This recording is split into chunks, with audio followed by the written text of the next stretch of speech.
Happy new year کی مبارکبادی، happy کے معنی مبارکبادی، وہ نئے سال کی مبارکبادی پیش کرتے ہیں۔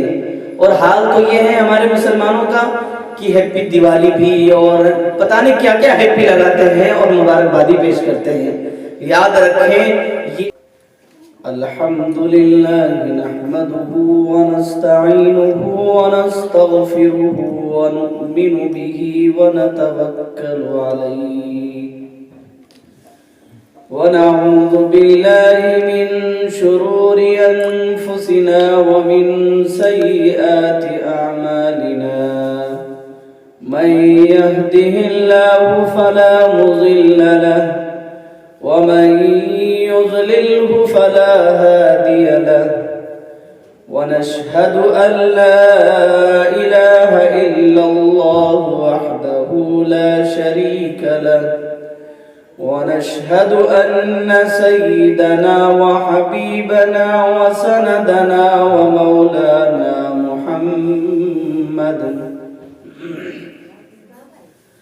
صلى الله تبارك وتعالى عليه وعلى آله وأصحابه وذرياته وبارك وسلم تسليما كثيرا كثيرا أما بعد فأعوذ بالله من الشيطان الرجيم بسم الله الرحمن الرحيم يا أيها الذين آمنوا قوا أنفسكم وأهليكم نارا وقال تعالى في موضع آخر وأنكحوا الأيام منكم والصالحين من عبادكم وإمائكم إن يكونوا فقراء يغنهم الله من فضله والله واسع عليم صدق الله العظيم وصدق رسوله النبي الكريم وقال النبي صلى الله عليه وسلم من تشبه بقوم فهو منه وقال النبي صلى الله عليه وسلم تنكح المرأة لأربع لمالها ولجمالها ولحسبها ولدينها فاظفر بذات الدين تربت يداك أو كما قال صلى الله عليه وسلم۔ معزز علماء کرام اور پردہ نشین امت کی مائیں اور بہنیں، اللہ کا بڑا احسان ہوا کہ اس رب ذوالجلال نے ہمیں اور آپ کو ایک دینی محفل میں بیٹھنے کی سعادت بخشی، اور مزید کرم یہ ہوا کہ اس عاجز کو کچھ باتیں کہنے اور سننے کی توفیق دی۔ دعا کرے کہ اللہ رب العزت ناچیز کو صحیح کہنے اور ہم سب کو اس پر عمل کرنے کی توفیق عطا فرمائے۔ اللہ رب العزت قرآن مجید کے اندر ارشاد فرماتا ہے الذین یستمعون القول فیتبعون احسنہ،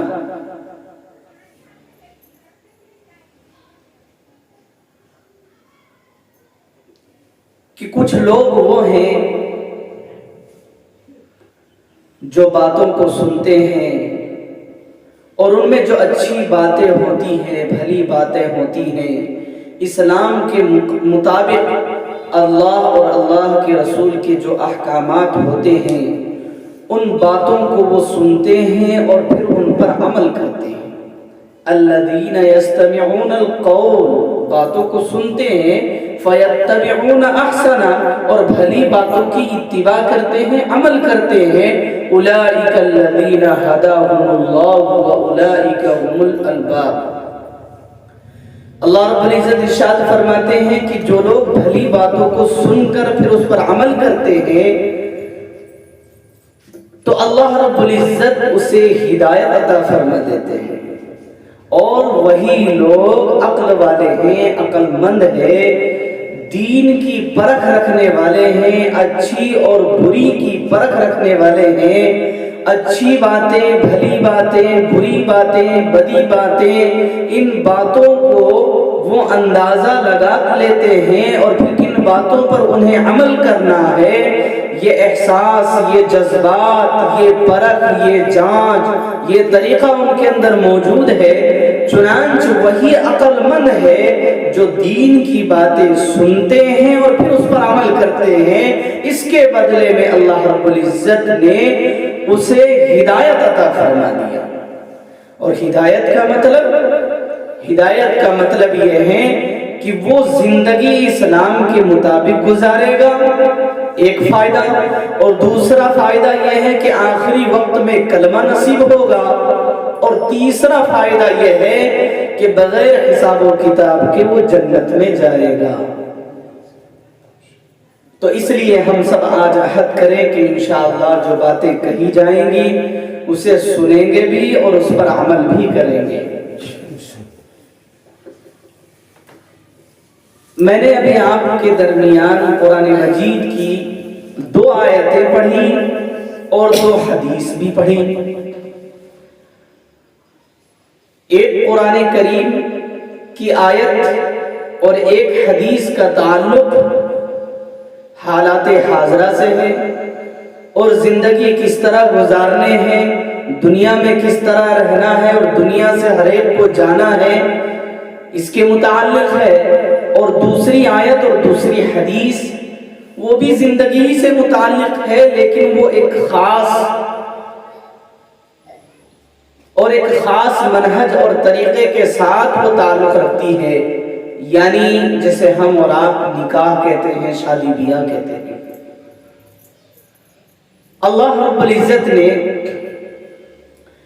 قرآن مجید کے اندر ارشاد فرمایا، یا ایھا الذین آمنوا قوا انفسکم واہلیکم نارا، اے ایمان والو تم اپنے آپ کو، اپنے گھر والوں کو، اپنے اہل و عیال کو، اور آگے مجھے کہہ لینے دیجئے کہ اپنے دوست احباب کو، اپنے اڑوس پڑوس کو، اور آپ جن کے مخلص ہیں اور آپ جن سے محبت کرتے ہیں اور آپ جن سے تعلق رکھتے ہیں، ان تمام لوگوں کو اور خود اپنے آپ کو جہنم کی آگ سے بچا لو۔ وقودها الناس والحجارہ، وہ جہنم کی آگ جن کا ایندھن انسان ہوں گے، لوگ ہوں گے، اور لکڑیاں ہوں گی، پتھر ہوں گے۔ اس جہنم کی آگ سے اپنے آپ کو بھی بچاؤ اور اپنے گھر والوں کو بھی بچاؤ۔ اور حدیث جو میں نے پڑھی وہ یہ ہے کہ من تشبہ بقوم فہو منہم، کہ جو قوم، جو شخص، جو لوگ، جو برادری، جو سماج، جو معاشرہ جس قوم کی پیروی کرتا ہے، ان کا شمار کل قیامت کے دن اسی کے ساتھ ہوگا۔ المرء مع من احب، اللہ کے نبی نے فرمایا ایک دوسرے موقع پر کہ جو جن سے محبت کرے گا، جن کے ساتھ صحبت اختیار کرے گا، جن کے ساتھ اٹھنا بیٹھنا رہے گا، جن کو اپنے دل میں سمائے گا، بسائے گا، اسی کے ساتھ کل قیامت کے دن وہ اٹھائے جائیں گے اور کل قیامت کے دن وہ انہی کے ساتھ رہیں گے۔ پتہ یہ چلا کہ اگر ہم غیروں کا طریقہ اختیار کریں گے اور غیروں کے طریقوں کو مانیں گے تو یاد رکھیں ہمارا شمار بھی غیروں کے ساتھ ہوگا۔ جیسے ابھی حضرت قاری صاحب بتا رہے تھے کہ ہیپی نیو ایئر، کی مبارکبادی، ہیپی کے معنی مبارکبادی، وہ نئے سال کی مبارکبادی پیش کرتے ہیں۔ اور حال تو یہ ہے ہمارے مسلمانوں کا کہ ہیپی دیوالی بھی اور پتہ نہیں کیا کیا ہیپی لگاتے ہیں اور مبارکبادی پیش کرتے ہیں۔ یاد رکھیں یہ ایک مسئلہ اور ایک فتویٰ ہے کہ اگر کسی کی غیر تہوار کی آپ مبارکبادی دے رہے ہیں تو آپ نے کفر کیا، آپ دائرہ اسلام سے خارج ہو جائیں گے۔ اگر آپ نے کسی کو کسی دوسرے دھرم کی عبادت کو مان کر اور کیا کہا دل سے اعتقاد کے ساتھ انہیں مبارکبادی پیش کیا تو یاد رکھیں آپ دائرہ اسلام سے خارج ہو جائیں گے۔ اس لیے کہ اللہ کے نبی کا فرمان ہے کہ جو جس قوم کی مشابہت اختیار کرے گا اور جو جس قوم سے محبت کرے گا اور جو جس قوم کے مذہب کو مانے گا اور فالو کرے گا وہ انہی کے ساتھ اٹھائے جائے گا، وہ انہی کے ساتھ قیامت کے دن رہے گا۔ چنانچہ بے نمازی بے نمازوں کے ساتھ،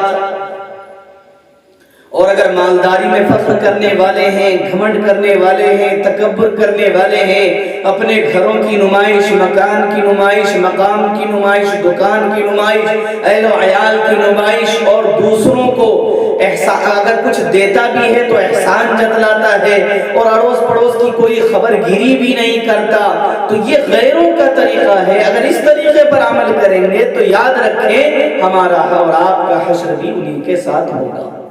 اس لیے سب سے پہلے آج سے ہم عہد کریں کہ انشاءاللہ ہم غیروں کے طریقے پر نہیں بلکہ جو شریعت جناب محمد رسول اللہ صلی اللہ علیہ وسلم لے کر آئے ہیں یہ شریعت مکمل ہے۔ یاد رکھیں دیہات کا رہنے والا ہو، شہر کا رہنے والا ہو، گاؤں کا رہنے والا ہو، قصبے کا رہنے والا ہو، جنگل بیابان صحرا کا رہنے والا ہو، امیر ہو، غریب ہو، یتیم ہو، مسکین ہو، ضعیف ہو، غرضے کے جس محکمے سے تعلق رکھتا ہے، جس برادری سے تعلق رکھتا ہے، جس نسبت سے تعلق رکھتا ہے، جس حسب و نسب سے تعلق رکھتا ہے، یاد رکھیں آپ دنیا کے کسی کونے میں رہیں، شریعت نے آپ کی زندگی گزارنے کا ایک ایک طریقہ اور سلیقہ بتا دیا ہے۔ اور اگر ہم اسلام کے کچھ حکم پر عمل کریں گے جو ہمیں بھلا معلوم ہوگا اور کچھ احکام وہ ہوں گے جو سخت معلوم ہوں گے انہیں ہم چھوڑ دیں گے تو یہ آدھا تیتر آدھا بٹیر نہیں چلے گا۔ اس لیے کہ اللہ نے قرآن مجید کے اندر صاف اعلان کر دیا یا ایھا الذین آمنوا ادخلوا فی السلم کافہ، اے ایمان والو اسلام میں پورے طور پر داخل ہو جاؤ۔ وَمَن يَبْتَغِ غَيْرَ الْإِسْلَامِ دِينًا فَلَن يُقْبَلَ مِنْهُ وَهُوَ فِي الْآخِرَةِ مِنَ الْخَاسِرِينَ۔ یاد رکھیں اگر آپ اسلام سے ہٹ کر دائرے اسلام سے خارج ہو کر اگر کسی یورپ کلچر کو اپناتے ہیں اور دنیا کے جتنے مذاہب ہیں سارے مذاہب کو اٹھا لیجئے، کسی بھی مذہب کو اگر آپ مانتے ہیں اور فالو کرتے ہیں اللہ نے اعلان کر دیا وَمَن يَبْتَغِ غَيْرَ الْإِسْلَامِ دِينًا فَلَن يُقْبَلَ مِنْهُ، اگر اسلام کے علاوہ کوئی دوسرا مذہب اپناتا ہے یا کسی دوسرے مذہب کا کلچر اور طریقہ اپناتا ہے اور ان کو اپنا آئیڈیل بناتا ہے تو یاد رکھیں وَمَن يَبْتَغِ غَيْرَ الْإِسْلَامِ دِينًا فَلَن يُقْبَلَ مِنْهُ، اسلام کے علاوہ جتنے مذاہب ہیں، جتنے مسالک ہیں، جتنے طریقے ہیں، جتنے سلیقے ہیں اور جتنے منہج ہیں ان تمام کو اللہ رب العزت نے خارج کر دیا اور یہ اعلان کر دیا ان الدین عند اللہ الاسلام، اللہ کے نزدیک اگر کوئی دین قابل قبول ہے تو وہ مذہب اسلام ہے، اس کے علاوہ کوئی دین قابل قبول نہیں۔ اور پھر حال یہ کہ اگر مذہب اسلام پر آپ عمل کریں گے، نبی کی لائی ہوئی شریعت پر عمل کریں گے، فاطمۃ الزہرا کو اپنا آئیڈیل بنائیں گی اور اسی طریقے سے اماں عائشہ کو، حضرت رقیہ کو، ام سلمہ کو، حضرت ام کلثوم کو، حضرت زینب رضی اللہ تعالی عنہن، ان تمام صحابیات تو یاد رکھیں آپ دنیا میں بھی کامیاب، آخرت میں بھی کامیاب، اور اگر ان سے ہٹ کر آپ زندگی گزاریں گے، کسی سینما ہال کے اور کسی سینما دنیا کی فلم انڈسٹری کی کسی کلچر کو آپ نے اپنا لیا اور کسی ناچنے والی کی ان کو اپنا آئیڈیا بنا لیا اور کسی غیروں کے طریقوں کو اپنا لیا، یورپ کے کلچر اگر آپ کو بھلی معلوم ہونے لگے تو یاد رکھے وَهُوَ فِي الْآخِرَةِ مِنَ الْخَاسِرِينَ، دنیا میں بھی اس کی ہلاکت ہے، دنیا میں بھی اس کی بربادی ہے اور آخرت میں بھی اس کی بربادی اور ہلاکت ہے۔ میں آپ کو بتاؤں، حضرت پیر ذوالفقار احمد نقشبندی دامہ فیوضہم نے اپنی کتاب کے اندر اور اسی سے ملتا جلتا ایک واقعہ، بلکہ آپ یہ کہتے کہ یہی واقعہ مولانا اشرف علی تھانوی رحمۃ اللہ علیہ نے بھی اپنی کتاب میں ذکر کیا ہے۔ وہ واقعہ یہ ہے کہ ایک لڑکی جو یورپ میں پیدا ہوئی، وہیں بڑی ہوئی اور وہیں زندگی گزارنے لگی، ایک عمر کو پہنچتی ہے، یورپ میں زندگی گزارتی ہے، یورپ میں پیدا ہونے والی، لیکن وہ اسلام کا فالوور بنتی ہے، وہ اسلام کو اپنے ذہن و دماغ میں بٹھاتی ہے اور اسلام کے ایک ایک نقطے پر وہ عمل کرتی ہے۔ اور ایک مدینے میں پیدا ہونے والا شخص، اللہ کے نبی جناب محمد رسول اللہ صلی اللہ علیہ وسلم کے شہر میں پیدا ہونے والا، وہاں کی آب و ہوا کو استعمال کرنے والا، لیکن اس کے ذہن و دماغ اور اس کے دل کے اندر یورپ کلچر موجود تھا، اسلام سے اسے کوئی سروکار نہیں تھا۔ ایک وہ ہے جو یورپ میں پیدا ہوتی ہے لیکن اسلام کلچر سے محبت کرنے والی، ایک مدینے کے شہر میں پیدا ہوتا ہے لیکن وہ یورپ کے کلچر کو اپنانے والا اور اس سے محبت کرنے والا۔ بالآخر جب دونوں کا انتقال ہو جاتا ہے، ایک کو وہاں دفن کیا جاتا ہے، ایک کو یورپ میں دفن کیا جاتا ہے، لیکن ایک بزرگ نے یہ خواب میں دیکھا اور ایک عرصے دراز کے بعد وہ اپنی خواب کو جب دیکھتے ہیں اور دیکھنے کے بعد لوگوں کو بتاتے ہیں، چنانچہ خواب نہیں بلکہ ایک شخص جو تدفین میں شریک تھے وہ پہنچے تھے دفن کرنے کے لیے، تدفین کرنے کے لیے۔ خیر اس کا ایک بہت ہی اہم کاغذ، بہت ہی اہم پرچی وہ قبر میں گر جاتی ہے، جو مدینے میں دفن کرنے کے لیے، تدفین کرنے کے لیے گئے تھے۔ چنانچہ چند دنوں کے بعد دوبارہ وہ پہنچتے ہیں اور وہاں اس قبر کو اٹھاتے ہیں۔ مٹی وغیرہ اٹھانے کے بعد، غرضے کے ساری اجازت وغیرہ لینے کے بعد مٹی وغیرہ اٹھاتے ہیں قبر سے، تو وہ دیکھتے کیا ہے کہ ان کی پرچی تو موجود ہے، لیکن حال یہ ہے کہ یہاں ایک لڑکی موجود ہے جسے دفن کیا گیا تھا، وہ موجود نہیں۔ اب دھیرے دھیرے یہ خبر پورے مدینے میں پھیل گئی، چنانچہ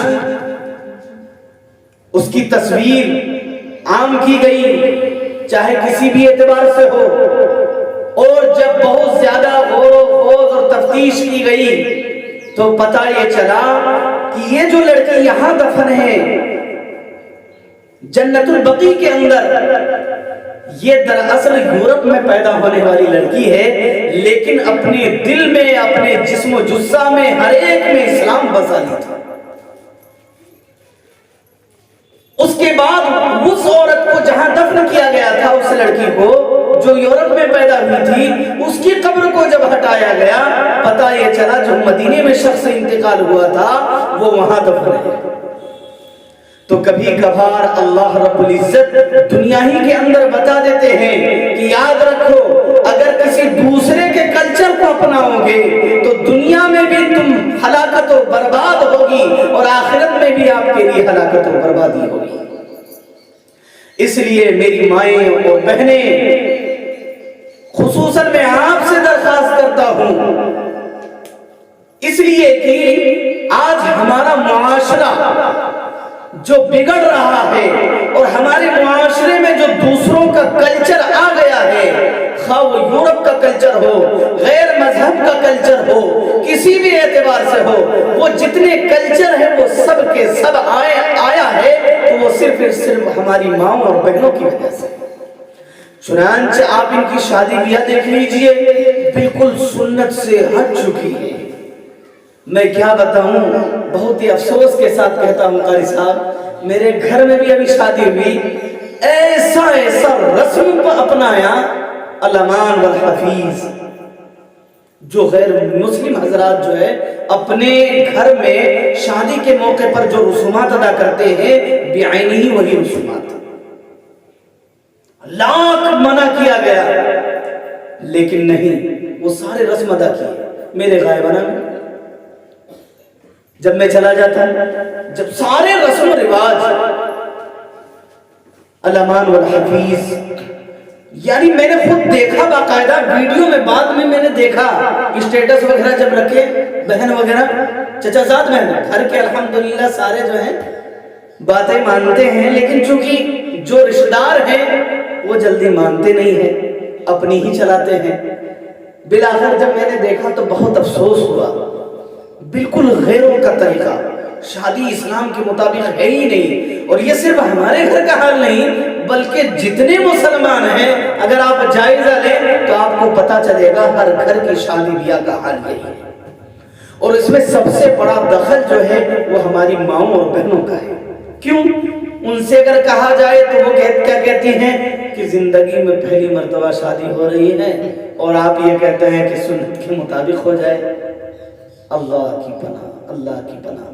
یاد رکھیں، بعض گناہ ایسے ہمارے معاشرے میں عام ہو گئے ہیں کہ ہم اسے گناہ سمجھتے بھی نہیں ہیں، اور اس میں ان گناہوں میں ایک گناہ یہ بھی ہے کہ شادی بیاہ کے موقع پر سنتوں کو ہم اپنے گھر سے سنتوں کا جنازہ اٹھا دیے ہیں۔ نبی کی شریعت سے ہماری شادی بیاہ بالکل ہٹ گئی ہے۔ نہیں میری مائیں اور بہنیں، آپ کو سوچنا چاہیے اور اس پر اپنے گھر کو درست ماحول جنت نما گھر بنانا چاہیے۔ اور اس کے لیے میں آپ کو بتاؤں، اللہ کے نبی نے فرمایا تنکح المرأة لأربع لمالها ولجمالها ولحسبها ولدينها فاظفر بذات الدين تربت يداك۔ شروعات کہاں سے، شروعات بگاڑ کہاں سے آیا؟ بگاڑ آتا ہے جب لڑکی دیکھنے کی باری آتی ہے، لڑکا دیکھنے کی باری آتی ہے، وہیں سے بگاڑ پیدا ہوتا ہے۔ جب ہماری مائیں اور بہنیں لڑکیوں کو دیکھنے کے لیے جاتے ہیں تو سب سے پہلے ان کا مکان دیکھتے ہیں، مالداری دیکھتے ہیں، دولت دیکھتے ہیں، جائیداد دیکھتے ہیں، بینک بیلنس دیکھتے ہیں، پھر یہ دیکھتے ہیں لڑکی خوبصورت ہے یا نہیں، پھر تیسرے موقع پر یہ دیکھتے ہیں کہ کس برادری سے تعلق رکھتا ہے، یا برادری میں اس کا کیا مقام ہے، کیا حسب و نسب ہے۔ یہ تین چیزیں دیکھتے ہیں، چوتھی چیز دین ہے۔ دین کو دیکھنا تو ہمارے معاشرے نے بھول ہی گیا، جبکہ اللہ کے نبی نے فرمایا تم تین چار چیزوں میں سے صرف آخری چیز یعنی دین کو دیکھو، فاظفر بذات الدین۔ اور جس نے دین کو دیکھ لیا اور دین کو دیکھنے کے بعد اس کے گھر میں رشتہ لیا، یاد رکھیں وہ شادی بھی مبارک، وہ نکاح بھی مبارک، اور اس کے زمرے میں جو اولاد آتی ہے، خدا کی قسم اللہ کے اولیاء پیدا ہوتے ہیں، اللہ کے متقیہ پیدا ہوتی ہے، پرہیزگار بیٹی پیدا ہوتی ہے، اور نیک صالح عالم اللہ کے ولی پیدا ہوتے ہیں۔ کیونکہ جب انہوں نے نکاح کا شروعات کیا، ابتدا کیا، تو ابتدا دین سے کیا، ابتدا نبی کی شریعت سے کیا، ابتدا نبی کی بات کو مان کر کیا۔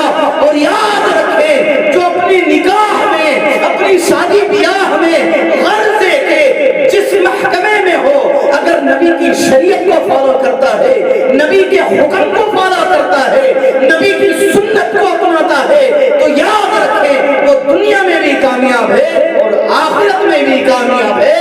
اس طرح کے سینکڑوں نہیں ہزاروں کی تعداد میں مثالیں موجود ہیں۔ میری مائیں اور بہنیں، میں آپ کو بتاؤں، ایک بہت بڑے عالم دین، بہت بڑے قرآن کے مفسر، اور جن کے بارے میں ہمارے بڑے بڑے علماء کا اتفاق ہے کہ وہ مستجاب الدعوات تھے. یعنی مستجاب الدعوات کا مطلب یہ ہوتا ہے کہ جن کی ہر دعائیں قبول ہوتی تھی. ان بزرگوں میں ایک بزرگ گزرے ہیں، حضرت علامہ احمد لاہوری رحمۃ اللہ علیہ. حضرت مولانا احمد لاہوری رحمۃ اللہ علیہ قرآن کے بہت بڑے مفسر، بہت بڑے محقق، ادیب اور مستجاب الدعوات بزرگ گزرے ہیں. میں آپ کو بتاؤں، شیخ الہند رحمۃ اللہ علیہ کے وہ شاگرد تھے. پڑھائی کا زمانہ، وہ اپنی کتاب میں اپنا واقعہ لکھتے ہیں کہ پڑھائی کا زمانہ تھا، وہ عیسائی گھر میں پیدا ہوئے تھے اور اللہ نے توفیق دی، اسلام قبول کر لیا ہے، دائرہ اسلام میں داخل ہو گیا. پھر اللہ نے توفیق دی، ایمان لانے کے بعد دارالعلوم دیوبند میں داخلہ لیا اور وہیں زیر تعلیم ہو گئے، وہیں تعلیم حاصل کرنے لگے. بالآخر وہ بتاتے ہیں کہ میرے سسر جو ہے دور اندیش آدمی تھے، بہت دور تک سوچتے تھے اور دیکھتے تھے، اور بزرگ عالم دین تھے. وہ پنجاب سے ان کا تعلق تھا. ان کو اپنی بیٹی کا رشتہ کسی سے کرنا تھا. بالآخر وہ بیٹی کے رشتے کے لیے پنجاب کے مدرسے میں جانے لگے. وہ خود ایک عالم دین تھے، ایک مدرسے کے ذمہ دار بھی تھے. پنجاب کے بہتوں مدرسے میں گئے، لیکن رشتہ مناسب وہ نہیں سمجھ پائے. بالآخر شیخ الہند رحمۃ اللہ علیہ کے وہ ساتھیوں میں سے تھے، حضرت شیخ الہند رحمۃ اللہ علیہ سے ملاقات کرنے کے لیے آئے.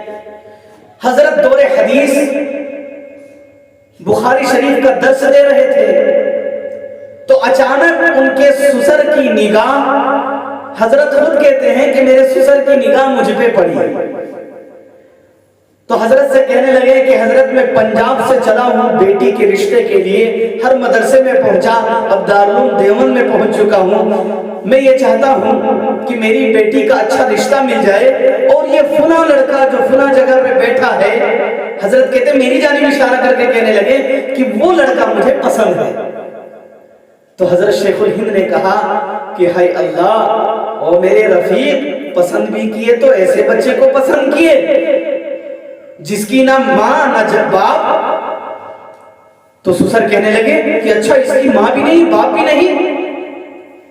تو شیخ الہند رحمۃ اللہ علیہ نے کہا کہ نہیں، ماں بھی موجود ہے، باپ بھی موجود ہے، بھائی بہن بھی موجود ہے، لیکن یہ بچہ عیسائی تھا، عیسائی سے کنورٹ ہو کر دائرہ اسلام میں آیا اور دارالعلوم دیوبند میں داخلہ لیا ہے. اور میں آپ کو بتاؤں، ہفتے میں جمعرات کے روز خاص کر کے ان کے والدین آتے ہیں، اور خاص کر ان کی ماں آتی ہے، اور وہ ماں جو اپنی اولاد کو ہمیشہ سینوں سے لگایا کرتی ہے.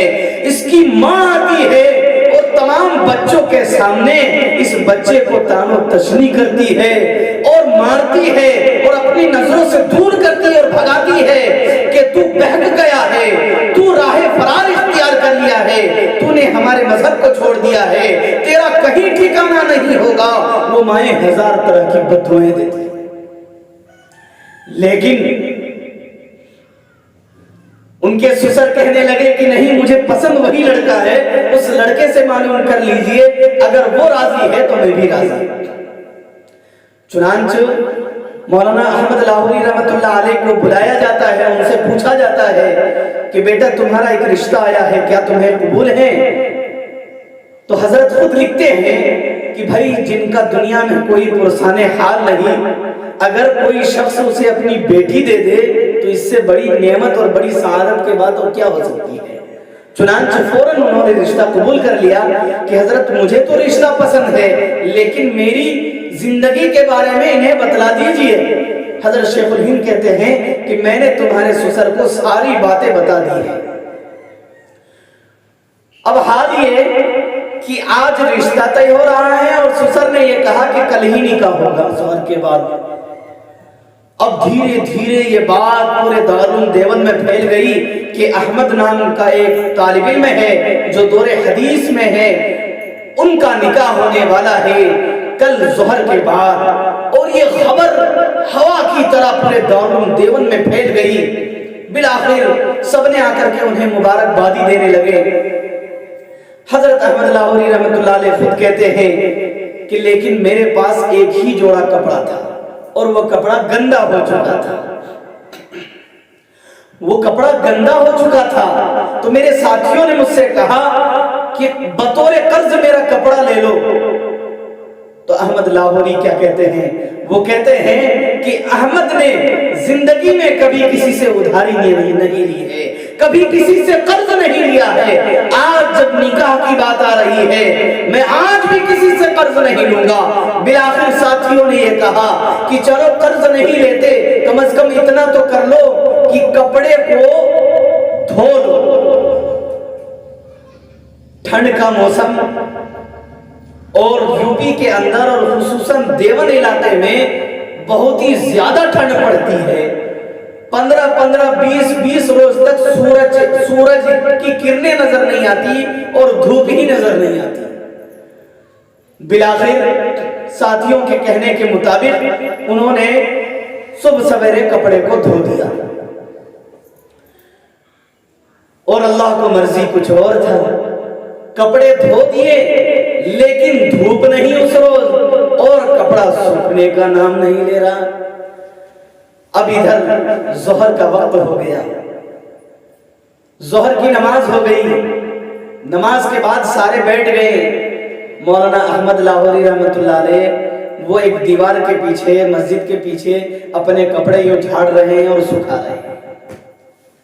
بالآخر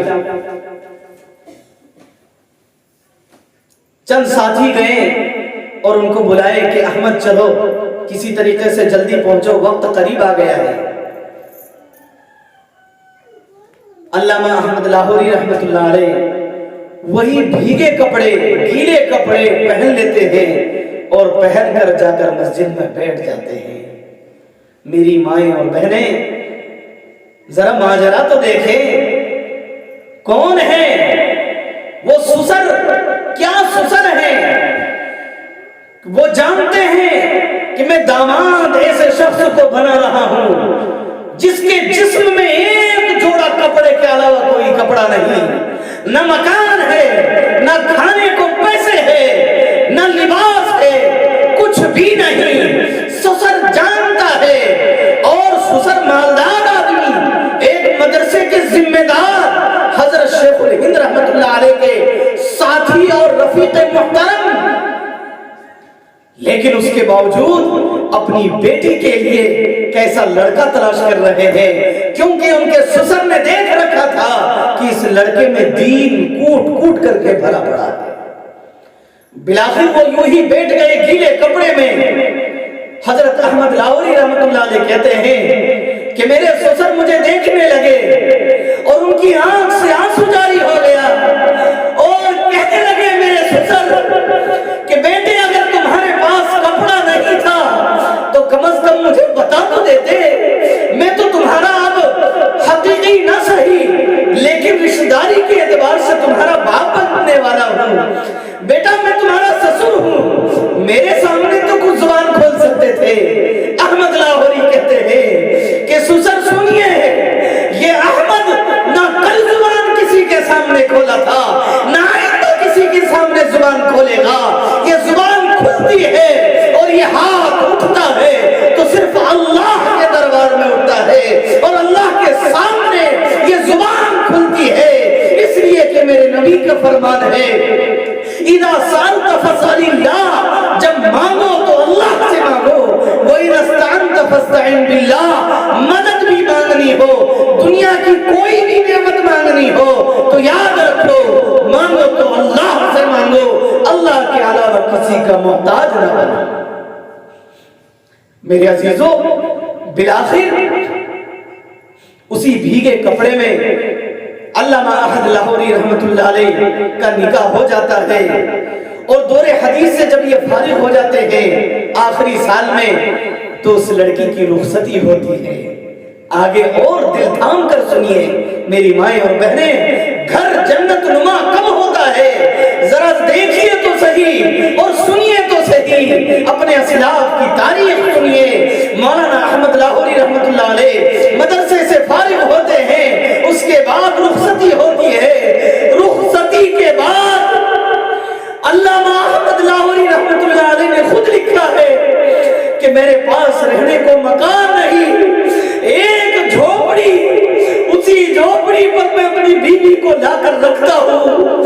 1 مہینے 40 دنوں کے بعد میری بیوی جب میرے گھر سے جاتی ہے، اپنی میکے جاتی ہے، جس طرح اور عورتیں بھی اپنی میکے جاتی ہے، میری بیوی بھی اپنی میکے جب گئی ہے تو ان کے والدین ماں باپ پوچھتے ہیں کہ بیٹی تمہارا گھر کیسا رہا. او میری ماں اور بہنوں، سنو اس بیٹی کا جواب تو سنو. وہ بیٹی کیا کہتی ہے؟ وہ بیٹی کہتی ہے کہ ابا جان، او میری امی جان، آپ نے مجھے کسی گھر میں نہیں بھیجا ہے، آپ نے تو مجھے دنیائی میں جنت میں بھیج دیا ہے.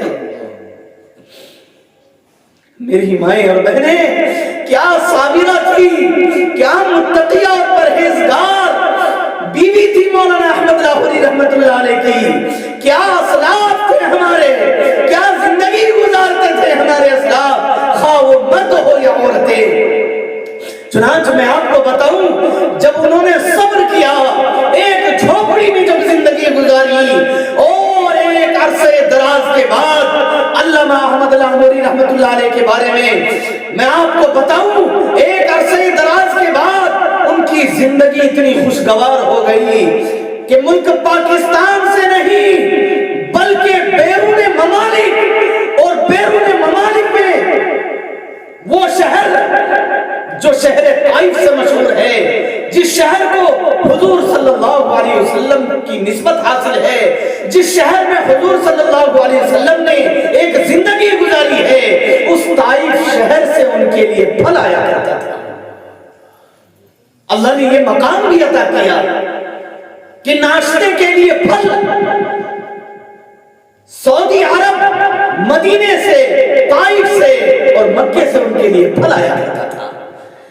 اور آگے میں آپ کو بتاؤں، کتابوں کے اندر حضرت کے سوانے میں یہ بھی لکھا ہے، حضرت خود فرماتے ہیں کہ اللہ رب العزت نے اتنی صابرہ اور شاکرہ اور متقیہ بیوی دی کہ ایک وقت ایسا بھی آیا کہ میری بیوی ایک وقت جھوپڑی میں جھاڑو لگاتی تھی، لیکن ایک وقت ایسا آیا کہ مکان اللہ نے بڑا عالیشان عطا کیا، اور اتنا بڑا مکان دیا، ایسا مکان عطا کیا کہ اس مکان میں جھاڑو لگانے کے لیے ملک پاکستان کے شہزادیاں آیا کرتی تھی، برکت حاصل کرنے کے لیے آیا کرتی تھی، اور ان کے گھر میں جھاڑو لگاتی اور اپنے آپ کو فخر محسوس کرتی، ان کے گھر میں آ کر کے جھاڑو لگاتی اور برکت حاصل کرتی.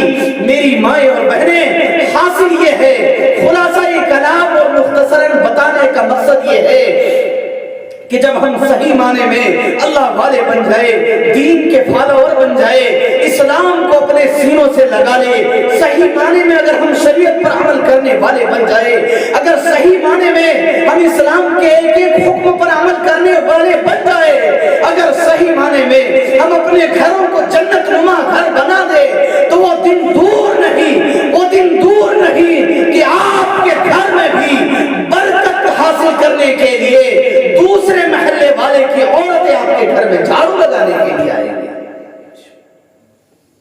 اس لیے میری مائیں اور بہنیں، آج سے آپ عہد کریں کہ انشاءاللہ ہم جو بھی آج کے بعد سے زندگی گزاریں گے، اپنی شریعت اور اپنے لائے ہوئے نبی کے دین کے مطابق زندگی گزاریں گے، مذہب اسلام کے مطابق زندگی گزاریں گے، دوسرے کے تمام رسم و رواج کو ختم کریں گے، تمام خرافات کو ختم کریں گے.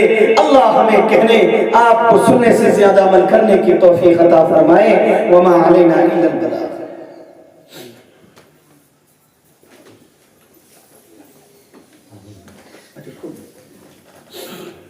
اب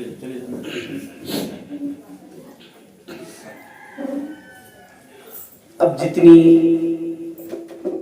امت کی مائیں اور بہنیں یہاں بیٹھی ہوئی ہیں، آپ جیسی سہولت ہو اس اعتبار سے بیٹھ جائے، 2-4 منٹ کا مراقبہ ہوگا اور پھر انشاءاللہ دعا ہوگی۔ مراقبے کا طریقہ یہ ہے کہ سر کو جھکا لیا جائے اور دنیا میں جو جو کام ہم کیے ہیں، جتنے گناہیں کیے ہیں، ان تمام گناہوں کو اپنے ذہن و دماغ میں حاضر رکھے اور اللہ کے سامنے گڑ گڑائے، اللہ کے سامنے توبہ کرے۔ اللہ بڑا غفور رحیم ہے، اللہ بہت جلدی مان جاتا ہے اور اللہ بہت جلدی مغفرت کر دیتا ہے۔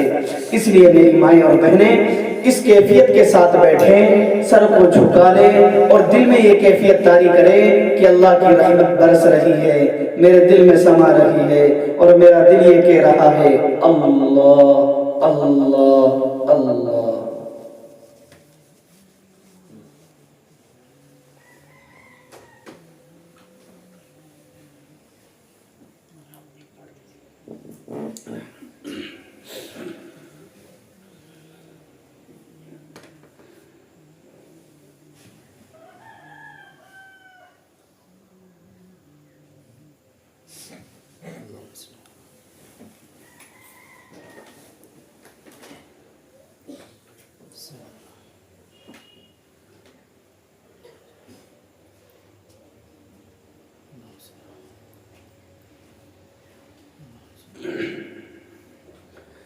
اللہ میرے اللہ،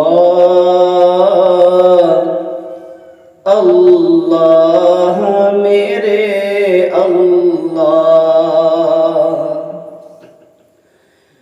اعمال نہیں کچھ بھی، یہ حال ہمارا اعمال نہیں کچھ بھی، یہ حال ہمارا ہے، ایک تیری ہی رحمت کا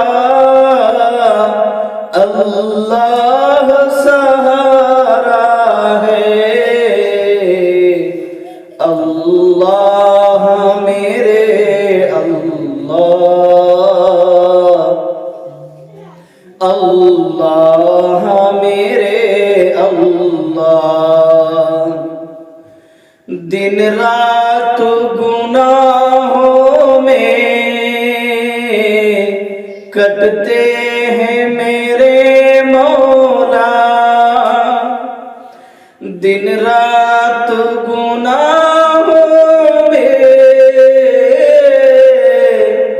کٹتے ہیں میرے مولا، بدکار ہے مجرم ہے، شیطان نے مارا ہے، اللہ میرے اللہ، اللہ میرے اللہ، محبوب کی امت کا مولا تو بھرم رکھ لے، محبوب کی امت کا مولا تو بھرم رکھ لے، تیرے در چوکھٹ پر دامن کو پسارا ہے، اللہ میرے اللہ، اللہ میرے اللہ۔ ہاتھوں کو اٹھا لیجئے، دعا کر لیجئے۔ اللهم لك الحمد كله ولك الشكر كله ولك الثناء كله ولك المجد كله، اللهم لك الحمد حمدا ولك الشكر شكرا اللهم ربنا آتنا في الدنيا حسنة وفي الآخرة حسنة وقنا عذاب النار۔ پیارے اللہ، ہم اس بات کی اقرار کرتے ہیں کہ آپ ہی ہمارا رب ہے۔ پیارے اللہ، آپ ہی ہمارا اللہ ہے۔ پیارے اللہ، آپ ہی ہمارا مالک ہے۔ پیارے اللہ، آپ ہی ہمارا خالق ہے۔ پیارے اللہ، آپ ہی ہمارا اللہ ہے۔ پیارے اللہ، آپ کے علاوہ کوئی عبادت کے لائق نہیں۔ پیارے اللہ، ہم بھرے مجمع میں اس بات کی گواہی دیتے ہیں کہ آپ ہی عبادت کے لائق ہے۔ پیارے اللہ، آپ ہی ساری کائنات کا بادشاہ ہے۔ پیارے اللہ، آپ ہی حقیقی بادشاہ ہے۔ پیارے اللہ، ہم اس بات کی بھی اقرار کرتے ہیں ہم بڑے گنہگار، خطاکار، سیاہکار، بدکار ہیں۔ دن کے اجالے میں، رات کے اندھیرے میں، جانے انجانے میں بہت گناہ کر چکے ہیں۔ پیارے اللہ، ایک ایک لمحہ ہمارا گناہوں میں گزرتا ہے۔ پیارے اللہ، کیا صبح، کیا دوپہر، کیا شام، کیا رات، ہر وقت ہم گناہوں میں مبتلا رہتے ہیں۔ پیارے اللہ، ہم تو ضعیف، ناتواں اور کمزور بندے ہیں۔ پیارے اللہ، ہم آپ کے سامنے اپنے گناہوں کی بخشش کی بھیک مانگ رہے ہیں۔ پیارے اللہ، ہم سب کی گناہوں کو معاف فرما دیجئے۔ پیارے اللہ، ہمارے خطاؤں کو درگزر فرما دیجئے۔ پیارے اللہ، ہمیں مانگنے آتا نہیں، ہم مانگنے کے لائق بھی نہیں۔ پیارے اللہ، آپ سے نہ مانگے تو کس سے مانگے؟ پیارے اللہ، آپ سے نہ مانگے تو کس سے مانگے؟ پیارے اللہ، آپ کے علاوہ کوئی در نہیں، آپ کے علاوہ کوئی بادشاہ نہیں۔ پیارے اللہ، آپ کے حبیب نے ایک ہی در دکھلایا ہے، ایک ہی در دکھلایا ہے، ایک ہی دربار دکھلایا ہے، اور وہ دربار آپ کا ہے۔ پیارے اللہ، ایک سائل سخی کے در پر، ایک کمزور قوی کے در پر، ایک محتاج غنی کے در پر ہاتھ اٹھائے ہوئے ہیں۔ پیارے اللہ، ہماری بگڑی بنا دیجئے۔ پیارے اللہ، ہماری بگڑی بنا دیجئے۔ تیری ایک رحمت کی بات ہے، ہماری زندگی کا سوال ہے۔ تیرے کرم کی بات ہے، ہماری زندگی کا سوال ہے۔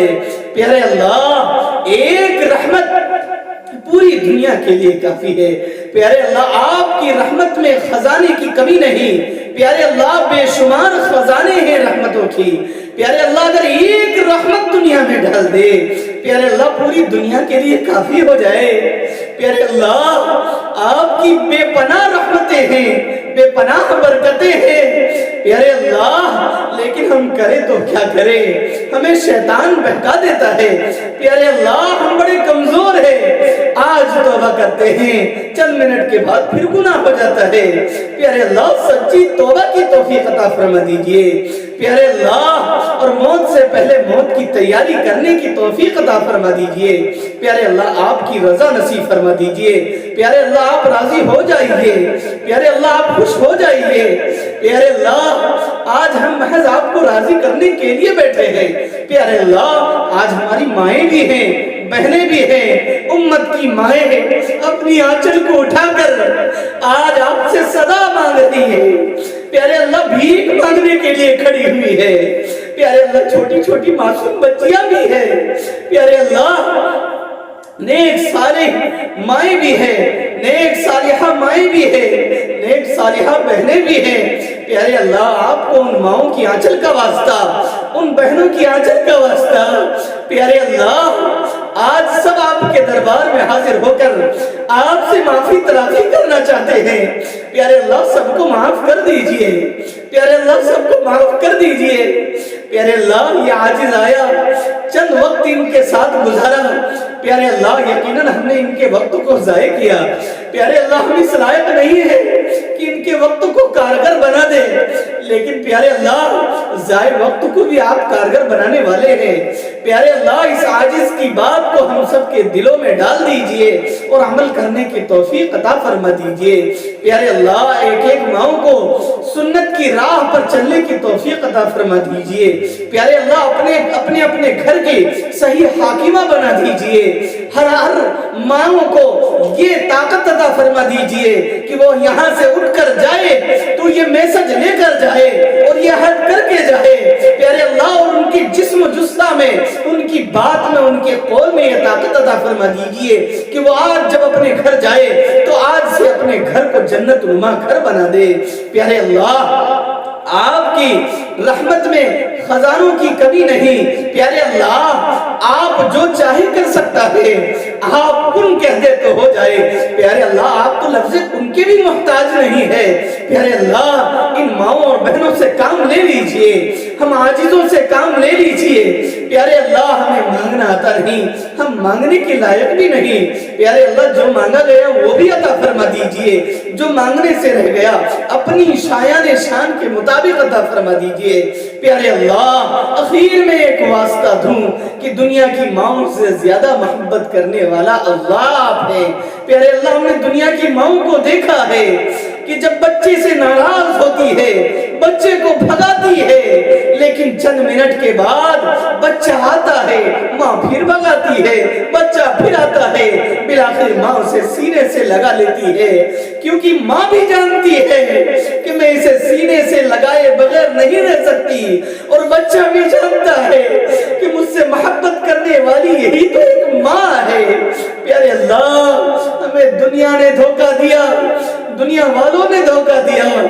پیارے اللہ کسی نے کچھ ٹکے دیے تو انہوں نے احسان جتلا دیا۔ پیارے اللہ ہر جگہ سے ہم رسوا ہوئے، ذلیل و خوار ہو گئے۔ پیارے اللہ اب آپ کے دربار میں آئے ہیں، پیارے اللہ جھولی بھر دیجئے، رسوا نہ کیجئے۔ پیارے اللہ جھولی بھر دیجئے، پیارے اللہ خالی ہاتھ نہ لوٹائیے، پیارے اللہ خالی ہاتھ نہ لوٹائیے۔ پیارے اللہ موت سے پہلے موت کی تیاری کی توفیق عطا فرما دیجئے۔ پیارے اللہ جس طرح دنیا میں آپ نے ستاری کا معاملہ کیا ہے، آخرت میں بھی ستاری کا معاملہ فرما دیجئے۔ پیارے اللہ ورنہ آخرت میں اگر ایک شخص کو اٹھایا جائے گا اور ان سے یہ کہا جائے کہ بتاؤ تمہاری جو ویڈیو پوری زندگی کی ہم نے کر رکھی ہے وہ ویڈیو دکھا دیا جائے یا تم یوں ہی جہنم میں جانا چاہتے ہو، پیارے اللہ کوئی ایک بندہ نہ ہوگا جو یہ کہہ دے کہ ویڈیو کیوں چلا دے، کیونکہ مائیں بھی ہوں گی، بہنیں بھی ہوں گی، پوری دنیا والے ہوں گے۔ پیارے اللہ جس طرح دنیا میں ستاری کا معاملہ کیا، پیارے اللہ آخرت میں بھی ستاری کا معاملہ کر دیجئے۔ پیارے اللہ ورنہ حال تو یہ ہے کہ اگر یہ جان جائے کہ ہمارا گناہ کیا ہے تو ہم ایک دوسرے کو منہ دکھانے کے قابل بھی نہ ہو۔ پیارے اللہ ہمارے منہ میں تھوک کر چلا جائے، ایسے ایسے گناہ کر رکھے۔ پیارے اللہ نہ کہلائیے، پیارے اللہ نہ کہلائیے، چھوٹے چھوٹے معصوم بچے بھی ہیں یہ بدگمان ہو جائیں گے۔ پیارے اللہ اس سے پہلے معاف کر دیجئے، پیارے اللہ معاف کر دیجئے، معاف کر دیجئے نا، معاف کر دیجئے نا۔